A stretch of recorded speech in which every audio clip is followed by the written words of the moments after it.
Tennessee wrapping up its press conference just moments ago. He's Caleb Calhoun. I'm Dave Hooker. Caleb, a couple of players might potentially return this week, and Jalen McCullough, who was charged with aggravated assault, and that was has now been a couple weeks ago, and his matter has been cleared with the university. So could he play on Saturday? Quite possibly. And then Cedric Tillman, I think the plan was for him to play against Alabama, but they determined he wasn't ready for that. So I think it's just a matter of time till Tillman's back. And I wouldn't be surprised to see either or both play on Saturday. Josh Heupel was pretty non-committal. Your thoughts on what he had to say in his press conference just moments ago?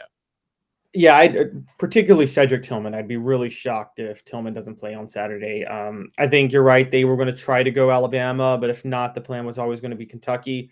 I think as you wrote, the injury, takes about a month to heal from, usually with the surgery. It would have been a month last Monday. Why play him against UT Martin on Saturday? So I think Eibel's using a little bit of gamesmanship here. He doesn't want Kentucky to have to prepare, or he wants Kentucky to kind of wonder about what they're having to prepare for. But yeah, I'd be surprised if Tillman's not out there. McCullough is a little bit of a different situation that kind of depends on how long the legal process takes, and I don't know how in America players still don't, or people still don't get the right to a speedy trial. The AJ Johnson case took 4 years, something like that. Mm-hmm.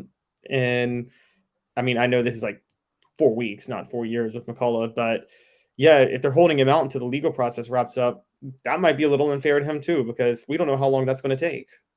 No, and the fact that the university has cleared him to me is a pretty positive sign. And Josh Heupel, let's look at Nick Saban for a second, who caught an awful lot of heat for not suspending Jermaine Burton. Josh Heupel at this point in his career probably doesn't want to be overly aggressive in getting a player out there.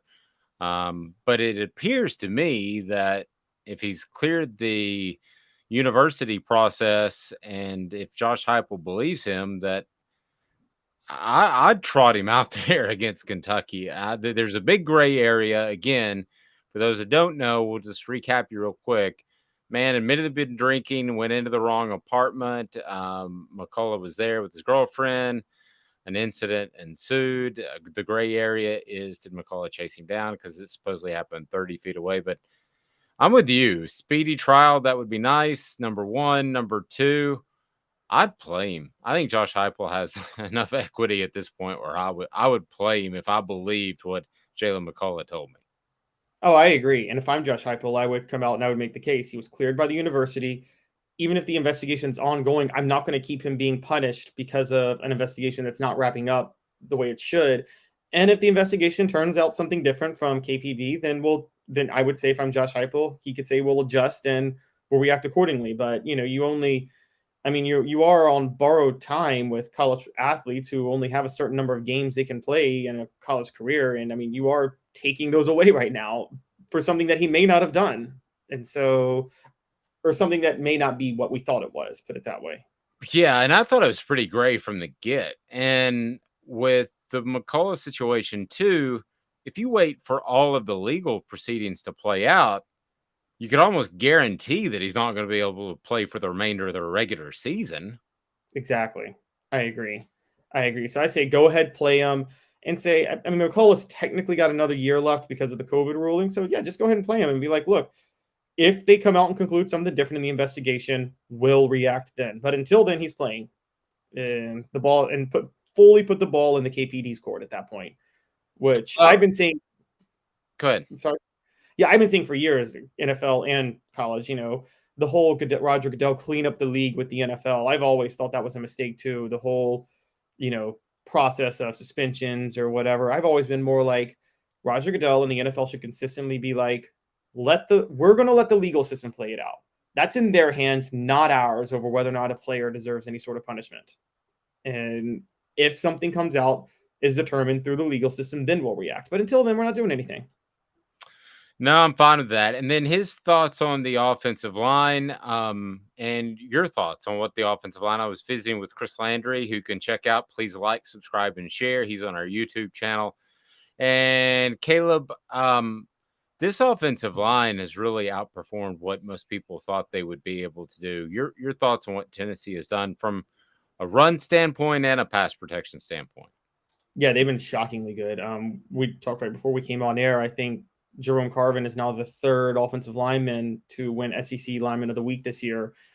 And I mean, that's a huge boost. I think Josh Heupel's right. I think it's just another year in the program. I think what we're kind of seeing and I think that starts with the offensive line and defensive line, but what we're kind of seeing with Tennessee this year is in an era of, you know, and don't get me wrong, we still cover and follow recruiting tremendously here.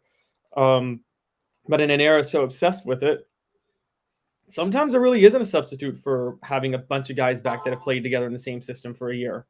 I mean, they look very familiar with what they need to do. And one of the things Josh Heupel brought up, or that was brought up in the presser, was the 3rd and 1, 4th and 2.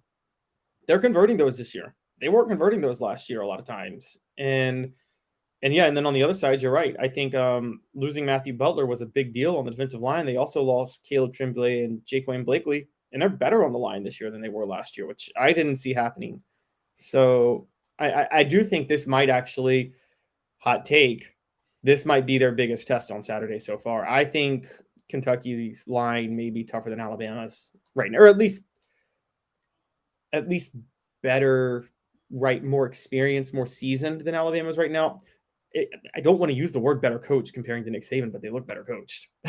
Well, yeah, I feel like there's a bunch of guys on Alabama's defensive front that maybe feel like they'd already accomplished what they needed to accomplish in college. And I think this Kentucky defensive front is solid. The thing though, to flip the sides of the ball that's interesting with Will Levis. Now they're going to run the ball a little bit more with Rodriguez back, but this Kentucky football team is going to throw it. So it's Mm-hmm. significant to have McCullough back there, maybe more so than we would have thought at the beginning of the year when this was like a ground and pound type of team in the previews that we thought that they're going to throw it around. They could use McCullough this week.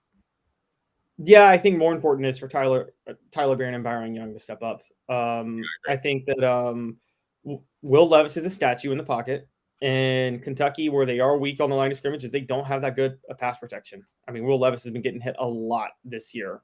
So I think this is one of those games where you turn Byron Young and Tyler Baron loose, and you let them go after Will Levis every play they can, and I think that's going to determine how the game goes. I know I've talked about you can be mediocre or bad, and mediocre is better than bad, and the secondary can at least be somewhat mediocre with McCullough in there. But Will Levis is an NFL caliber quarterback when it comes to throwing the ball. And I'm sorry, I don't think there's anybody on Tennessee that's going to right now that could actually stop him in the secondary. So I think it's going to have to come from the pass rush up front. I agree with that. It doesn't hurt though to have depth, to have the ability to, Sure. again, not a great secondary, but McCullough would be considered one of the better ones. Yeah, So I a think, veteran, one of the more experienced ones. yeah, you'd rather have him than not. I think we would agree on Right. that. And then last thing, the Kentucky game last year, huge game, and you don't pin a lot on Kentucky games most of the time, but the fact that Josh Heupel referenced it too, that was when they started to believe in the preparation during the week, and that was a hard fought shootout game, and um, I wonder where Tennessee is. We could say the same thing about close wins against Pittsburgh this year, against Alabama, against Florida. But where is Tennessee as a program, if not for pulling that one out against Kentucky last year? That's a good question. I mean, they could very easily have 3 losses right now this year, if we're talking about close games. Although Florida, not really. I don't think Florida was as close as the score indicated. They were trying to run out the clock at the end of the game and playing soft. I They were trying to make Florida work the field. So, okay, they could have 2 losses this year, if not for just winning close games. And I agree. I think that comes back to the Kentucky game last year. I actually think the confidence in the system came before that. It came when they beat Missouri a week after losing to Florida to beat Missouri like 63-28. We didn't know Missouri would be turning into a dumpster fire of a program at that moment. We did not. And so I think Tennessee was able to build confidence based on the false hope of a win that wasn't as legitimate as we thought it was at the time. But sometimes you need that. Yeah, the child in me laughs at the term dumpster fire pretty much every time it's said. So, he's Caleb Calhoun. We'll have complete coverage on Off the Hook Sports, and we'll have a wrap up of Josh Heupel's press conference and players visiting with the media as we speak. But again, with the Jalen McCullough situation and Cedric Tillman, from a time frame standpoint, it looks like he would be able to play. As far as McCullough, he has cleared the university's process. So now it sounds like to me it's kind of in Josh Heupel's lap. What does he want to do with this? So he's Caleb Calhoun. I'm Dave Hooker. This has been a presentation